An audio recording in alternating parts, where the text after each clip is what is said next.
इस कला को थोड़ा सा सीखिए। ये जिंदगी बोझ भी होती है और जिंदगी वरदान भी हुआ करती है मेरे भाई। कांटों पे नजर होगी तो दुनिया में कांटे ही कांटे हैं, फूलों पे नजर होगी तो दुनिया में फूल ही फूल हुआ करते हैं। मान्यवर, निवेदन है आपसे, पूरी जिंदगी को हौसले से जीने का प्रयास, हर हाल में जियो। एक साधु थे, अपनी बात समाप्त करता हूं। कुटिया में बैठे हुए थे और अचानक कोई एक गाय लेकर आया कि संत जी गौदान देता हूं, आज से ये गाय आपके आश्रम में रहेगी। संत ने कहा मजा आ गया, ये गाय मेरे आश्रम में रहेगी। बोले चेले चपाटी थे, बड़े खुश हुए, गाय आ गई, गाय आ गई, कल से दूध पिएंगे, दही बनेगा, छाछ मिलेगा, मावा मिलेगा। बहुत खुश हुए। संत ने गाय की बड़ी सेवा की, बड़े अच्छे से रखा, घास खिलाई, पानी पिलाया, बड़ी मस्ती संत की। 3 दिन बाद पता चला कोई गाय उठा के ले गया।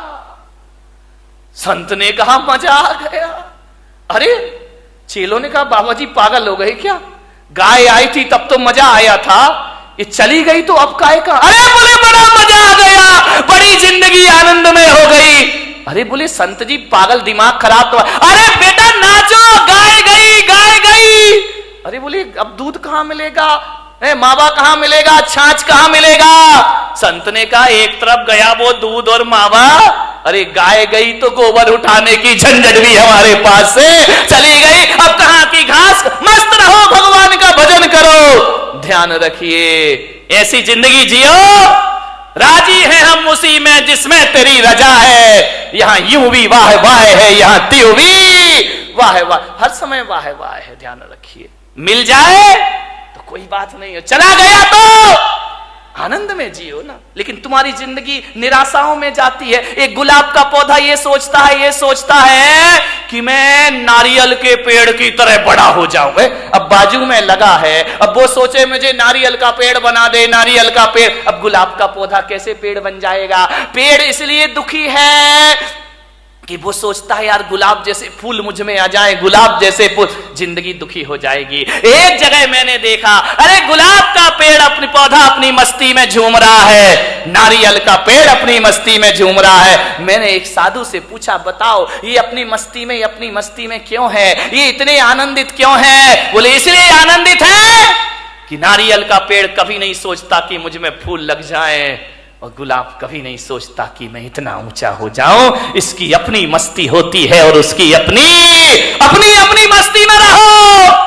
अरे मेरे भाई, पूनम की रात का जो सौंदर्य है ना, कभी कभी अमावस भी बड़ी सुंदर लगा करती है मेरे भाई। यदि अमावस की रात ना होगी तो पूनम का सौंदर्य कौन जान पाएगा।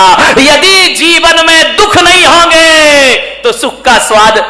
एक बात बता, यदि इस जिंदगी में सुखी सुख होता, दुख नहीं होता, तो क्या करते आप बताइए। सबको सुख, सब सुखी सुख। अब कोई बोले ये छोटी उंगली, ये बड़ी उंगली, ये बीच की, अरे भाई क्या दिक्कत है। अब ये एक बात बताइए, यदि 5 उंगली भगवान एक सी बना देता तो क्या करते आप। कल्पना करो, कभी सोचते हो ये 5 उंगली एक सी हो जाती तो ना लिखने का आनंद ले पाते, ना खाने का आनंद ले पाते, सामान उठाते नहीं बनता। ध्यान रखना, हर उंगली का अपना अपना महत्व हुआ करता है। अंगूठा है और अनामिका है, तभी आप इससे कुछ लिख सकते हैं। ध्यान रखिए, ये बीच की उंगली है, ये ध्यान रखना, ये बीच की उंगली सबसे बड़ी हुआ करती है। ये उंगलियां भी इसके जैसी बड़ी होने का ख्वाब देख ले तो ये दुखी हो जाएंगे। ये अनामिका है, ये नहीं होगी तो सिंदूर कहां से लगाओगे और तिलक कहां से लगाओगे। बिचा एक बार इन उंगलियों में झगड़ा हो गया। अंगूठा बोला मैं सबसे बड़ा। बोले क्यों। बोले देखो मैं सब। बात तो देखो, ये अंगूठा है, दिखाई दे रहा ये अंगूठा, लेकिन ऐसा बदकिस्मत है कि अंगूठा ये है, अंगूठी ये पहनती है। ध्यान, इसके पास नहीं आती अंगूठी, इसके पास आती। ये 4 अंगूठी पहनती है, अंगूठा अंगूठी दिखाते रह जाया करता है, उस पर आभूषण ही नहीं आते हैं। बोले मैं सबसे बड़ा।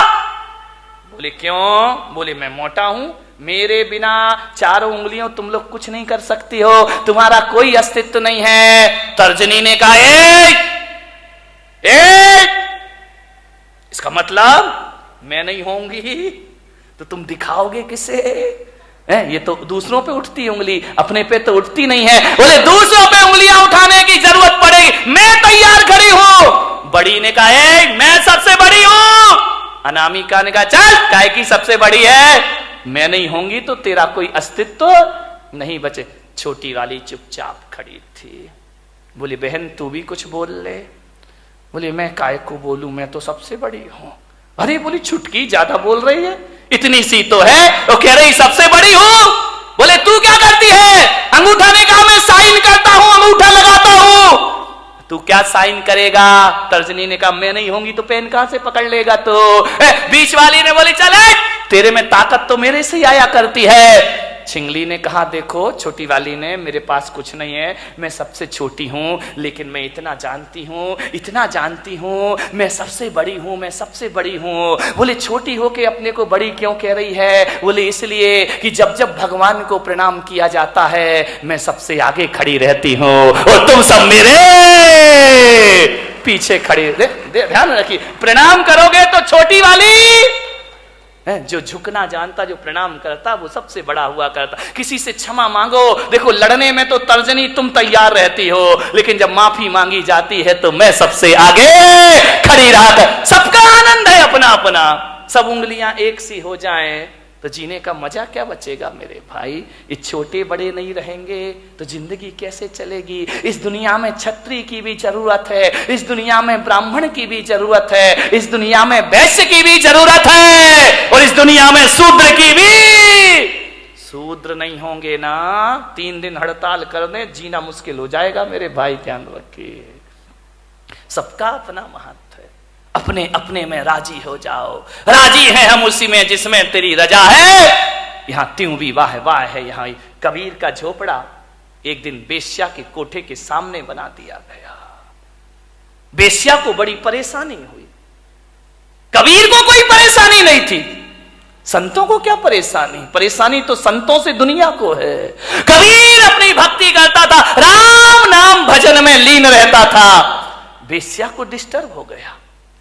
रोज बेश्या के कोठे में ढोलक बजती, तबले पर थाप पड़ती, घुंघरुओं की आवाज आती, और जब घुंघरुओं की आवाज और ढोलक की थाप पड़ती, कबीर उस संगीत में अपने राम का भजन किया करता, भगवान का स्मरण। बड़ा आनंद है मुझे इस जीवन में। लेकिन जैसे ही कबीर भजन गाता तो ये दीवाने मतवाले लोग बेश्या के कोठे में जाते और कबीर का भजन सुनते, कबीर के पास जाकर बैठ जाते।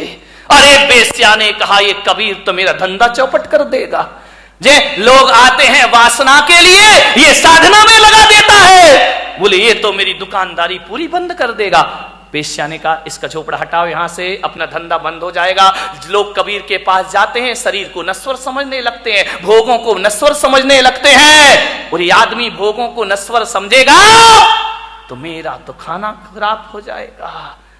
बेश्या ने अपने यारों से कहा कि जा आज रात को कबीर का झोपड़े में आग लगा दो, जला दो रात को। रात हुई, बेश्या के यार गए, कबीर के झोपड़े में आग लगा दी। घास फूस का झोपड़ा धू धू करके जलने लगा। कबीर ने देखा वाह, अभी तो ये झोपड़ा तू कितना चाहता है मेरा राम, मुझे कितना प्यार करता है, क्योंकि जब ये झोपड़ा था ना तब तुझे दिक्कत होती थी मुझे देखने में। अब झोपड़ा हटा दिया, आओ अपन सामने से दीदार करेंगे। बीच की दीवार खत्म हो गई, मजा आ गया, हरि भजन करने लगा, जल गया झोपड़ा। बोले लोग हवन यज्ञ करते हैं तो आहुतियां डालते हैं, वारे मेरे राम जी तुमने तो मेरा झोपड़ा ही आहुति में डाल दिया, मजा आ गया। अब खुल के आकाश को देखेंगे, चांद सितारों का सौंदर्य देखेंगे। बहुत खुश हुआ कबीर। बात बदल गई। किस्मत को बदलने में ध्यान रखना, 100 साल में किस्मत जरूर बदलती है, ध्यान रखना। ऐसा कोई नहीं जिसकी किस्मत ना बदलती हो। जरूर बदलेगी किस्मत। आज है कल नहीं रहेगा, आज कुछ नहीं है कल सब कुछ होगा, ध्यान रखिए। हवा का एक झोंका आया और कबीर के झोपड़े की आग बेश्या के कोठे तक पहुंच गई और उस आग ने पर्दे जलाना शुरू कर दिए। पर्दे जल रहे हैं, साजबाज जलने लगे, ढोलक फट गई, हारमोनियम जल गया। बेश्या उठी, ये क्या हो गया? मेरे कोठे में आग लग गई, मेरी जिंदगी भर की कमाई सब मिट्टी में मिल गई। बहुत परेशान हुई बेश्या, कोई बुझाने वाला नहीं। उस रात को उसके कोठे की आग, सवेरे तक कोठा जल जल के धुआं हो गया। दौड़ी दौड़ी गई कबीर के पास। कबीर कबीर कबीर, कबीर तो भगवान की राम धुन में लगे हुए हैं। अरे कबीर उठो, देखो ये क्या हो गया है। कबीर भगवान के भजन में ले, वाह मेरा हरि, मेरा परमात्मा, मेरे राम, बड़ी कृपा है, बड़ी मेहरबानी है तुम्हारी। बेश्या ने कहा कबीर तेरे तो आगे पीछे कोई नहीं है, तू तो साधु अक्खड़ फक्कड़ है, मेरी तो जिंदगी भर की कमाई धू धू करके जल गई कबीर, मैं बर्बाद हो गई। कबीर ने आंखें खोली, क्या हुआ बेश्या? देख कबीर, मेरा कोठा जल रहा है, धू धू करके राख हो रहा है मेरा कोठा, बचा ले कबीर बचा ले।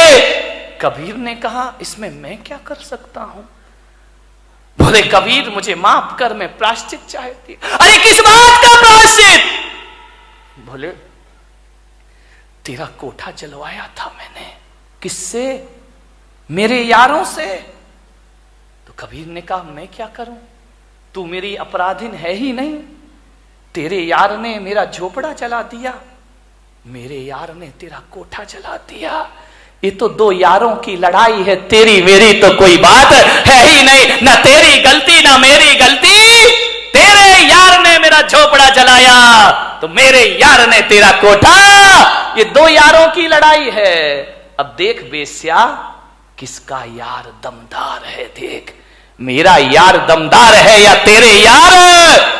जो कल यार तेरे साथ घूमा करते थे तेरे लोग, आज एक भी तेरे पास नहीं है। और आज झोपड़ा जलने के बाद मेरा हरि मेरे पास हमेशा से मौजूद है।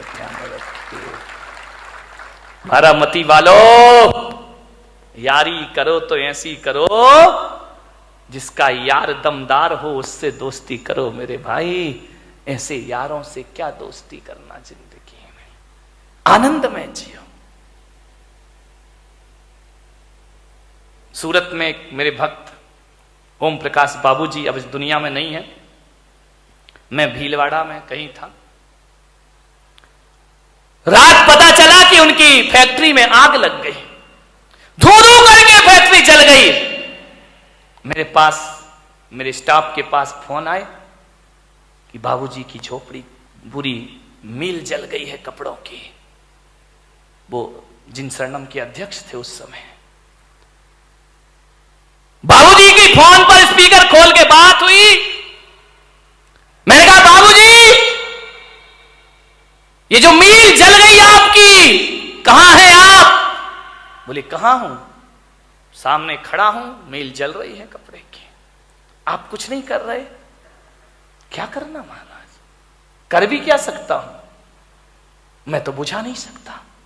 बुझाने वाले अपना काम कर रहे हैं, मैं अपना काम कर रहा हूं। मैंने कहा क्या हुआ?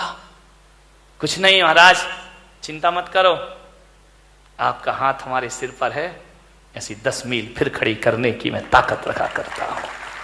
वो आदमी कमजोर नहीं पड़ा, वो शख्सियत कमजोर नहीं पड़ी, हौसले हैं महाराज।